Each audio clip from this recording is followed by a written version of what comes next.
안녕하세요. 오늘 여러분과 함께 아주 흥미로운 주제를 파헤쳐 볼까 합니다. 바로 평행한 전선 두 가닥의 전류가 흐를 때 서로 어떤 힘을 주고받는지 알아보는 건데요. 이게 눈에 보이지 않는 전류 사이의 힘이라니 뭔가 좀 신기한, 그런 물리의 세계가 펼쳐질 것 같지 않으신가요? 저희가 살펴볼 자료를 보니까요, 이 힘을 크게 세 가지로 나누더라고요. 서로 끌어당기는 흡입력, 또 밀어내는 반발력, 그리고 이걸 돌리려는 회전력까지요. 특히 왕복도체라는 좀 특별한 상황에서는 어떤 힘이 주로 작용하는지 이게 핵심 질문인 것 같습니다. 뭐랄까, 자석처럼 밀고 당기는 힘이 그냥 전류 때문에 생긴다니, 정말 흥미롭지 않나요? 네, 맞습니다. 눈에는 보이지 않지만요. 우리 주변에 전기 모터부터 시작해서 아주 큰 송전 시스템까지 사실 다 이 원리가 숨어 있는 거죠. 기본적으로 전류가 흐르면 그 도선 주위로 자기장이 동심원 모양으로 생기거든요. 오른손 법칙 생각하시면 돼요. 엄지가 전류 방향일 때 나머지 손가락 감기는 방향. 근데 평행한 도선이 두 개가 있으면 각각 만들어낸 자기장들이 있잖아요. 이게 서로 영향을 주고 받으면서 내 힘으로 나타나는 겁니다. 그래서 오늘 이 시간에는 이 힘들이 정확히 어떤 조건에서 또 왜 발생하는지 그 근본 원리를 좀 명확하게 짚어보려고 합니다. 좋습니다. 그럼 바로 본론으로 들어가 보죠. 이번 탐구를 통해서 평행 도선 사이에 작용하는 이 숨겨진 힘의 비밀, 이걸 확실하게 이해하는 것이 저희 목표입니다. 자, 그럼 우선 가장 기본적인 질문부터 시작해 볼까요? 평행한 두 도선의 전류가 흐르면 서로 힘을 미친다. 근데 자료에 나온 흡입력, 반발력, 회전력, 이게 각각 어떤 상황에서 나타나는 건가요? 네, 그 세 가지 힘이 핵심인데요. 가장 중요한 건 두 도선에 흐르는 전류의 방향입니다. 이게 같으냐 다르냐, 그리고 그 힘의 근원은 방금 말씀드린 것처럼 전류가 만드는 자기장이고요. 그러니까 한 도선의 전류가 만든 자기장 영역 안에 다른 도선이 놓이게 되면서 그 도선 속을 흐르는 전류가 힘을 받는 거예요. 이게 기본 원리입니다. 플레밍의 왼손 법칙 같은 거 떠올리시면 조금 더 이해가 쉬울 수도 있겠네요. 그렇군요. 전류 방향이랑 자기장 상호작용. 알겠습니다. 그럼 첫 번째 힘, 흡입력부터 한번 살펴볼까요? 자료에 따르면 두 도선의 전류가 같은 방향으로 흐를 때 서로 끌어당기는 힘이 작용한다고 되어 있어요. 근데 이게 좀 이상한 게 보통 자석은 N극이랑 N극, S극이랑 S극 이렇게 같은 것끼리는 밀어내잖아요. 근데 왜 전류는 같은 방향일 때 오히려 끌어당기는 걸까요? 이건 좀 뭐랄까 직관이랑은 좀 다른 것 같은데요? 아, 네, 아주 예리한 질문이십니다. 그게 결과가 직관하고 좀 반대라서 더 흥미로운 지점이죠. 핵심은 뭐냐면 각 도선이 만든 자기장이 공간에서 어떻게 중첩되느냐, 이걸 봐야 합니다. 자, 두 도선의 전류가 같은 방향으로 흐른다고 해보죠. 위로 흐른다고 할까요? 그럼 각 도선은 오른손 법칙에 따라 동심원 모양의 자기장을 만들 텐데요. 이때 두 도선 사이 영역을 주목해야 합니다. 그 사이 영역에서는요, 한 도선이 만드는 자기장의 방향하고 다른 도선이 만드는 자기장의 방향이 서로 반대가 됩니다. 아, 반대가 된다고요? 예를 들어서 두 선이 다 위로 전류가 흐르면 그 사이 공간에서는 한쪽 자기장은 앞으로 튀어나오고 다른 쪽은 뒤로 들어가는 방향. 이런 식으로요? 사이의 자기장은 서로 상쇄되어서 그 세기가 약해집니다. 반면에 두 도선의 바깥쪽 영역 있죠. 거기서는 두 자기장의 방향이 서로 같아져요. 그래서 더해집니다. 즉, 바깥쪽 자기장이 훨씬 강해지는 거죠.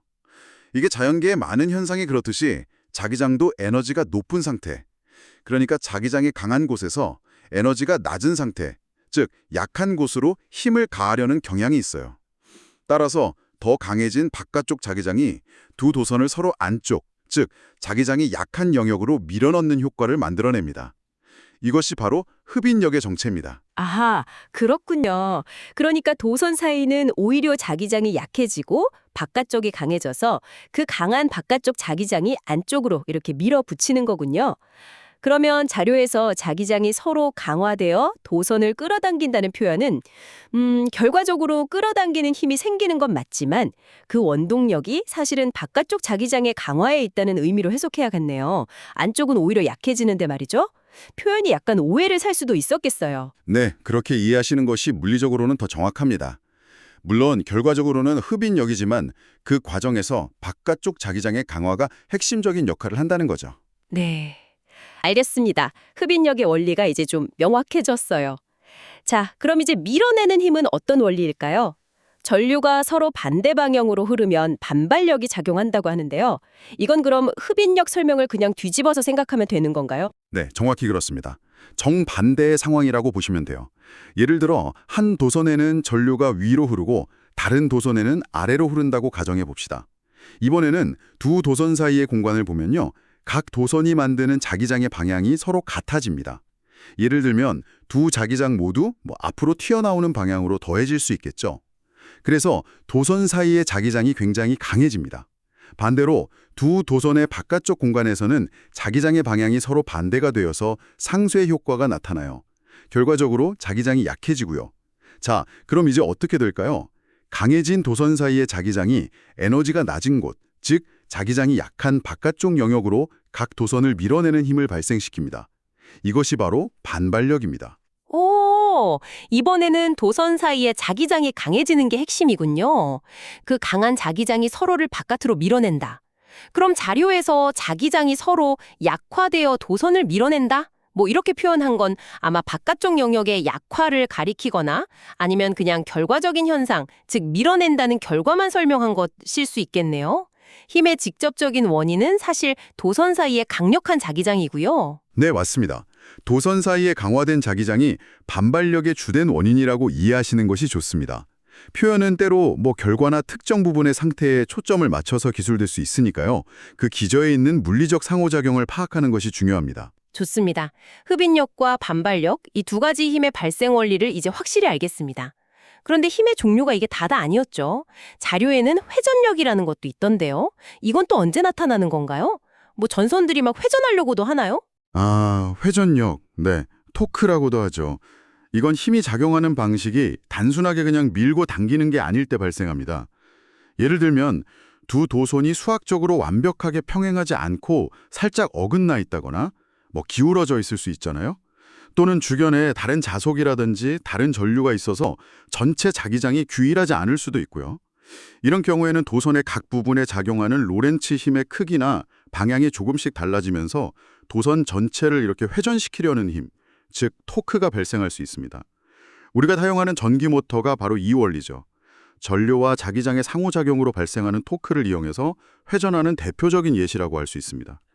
하지만 지금 저희가 주로 다루는 이상적인 상황, 그러니까 아주 길고 완벽하게 평행한 두 도선만 존재하고 다른 외부 자기장의 영향이 없다고 가정하면요. 그때는 앞서 설명드린 흡인력이나 반발력이 주된 힘으로 나타납니다. 회전력은 좀 더 복잡하거나 특수한 기하학적 구조 혹은 외부 자기장의 영향이 있을 때 중요하게 고려되는 힘이라고 할 수 있겠네요. 그렇군요. 그러니까 이상적인 평행선 상황에서는 주로 밀거나 당기는 힘이고 회전은 좀 더 특별한 조건에서 생긴다. 네, 이해했습니다. 자, 이제 이 자료에 어떻게 보면 핵심 질문으로 보이는 부분으로 넘어가 보죠. 자료의 원본 문제가 평행한 왕복도체에 흐르는 전류에 의한 작용은 이었고 그 정답이 반발력이라고 명시되어 있었다고 해요. 그냥 평행도선도 아니고 왜 굳이 왕복도체라는 조건이 붙었을 때 답이 딱 반발력으로 정해지는 걸까요? 이게 정말 궁금했습니다. 네, 바로 그 왕복도체라는 용어에 결정적인 힌트가 담겨 있습니다. 왕복이라는 말 그대로요. 전류가 한쪽 길로 갔다가 다른 쪽 길로 다시 돌아오는 구조를 의미합니다. 가장 쉽게 떠올릴 수 있는 예가 바로 우리가 흔히 쓰는 전원 코드 있죠? 그거 생각하시면 됩니다. 플러그를 꽂으면 두 가닥의 전선 중에 하나를 통해서 전류가 가전제품으로 흘러들어가고 나머지 한 가닥을 통해 다시 콘센트로 흘러나오잖아요. 이 두 가닥의 선은 보통 절연체로 덮여서 나란히 붙어 있죠. 즉 왕복도체 구조에서는요. 두 개의 평행한 도선에 전류가 흐를 때 필연적으로 그 방향이 서로 반대가 될 수밖에 없습니다. 전류가 한 방향으로 가기만 하고 돌아오지 않으면 회로가 완성되지 않으니까요. 자, 그럼 우리가 방금 전에 논의했던 내용을 다시 한번 떠올려 보시죠. 평행한 도선의 전류가 서로 반대 방향으로 흐를 때 어떤 힘이 주된 작용력이 된다고 했었죠? 아, 반발력이었죠.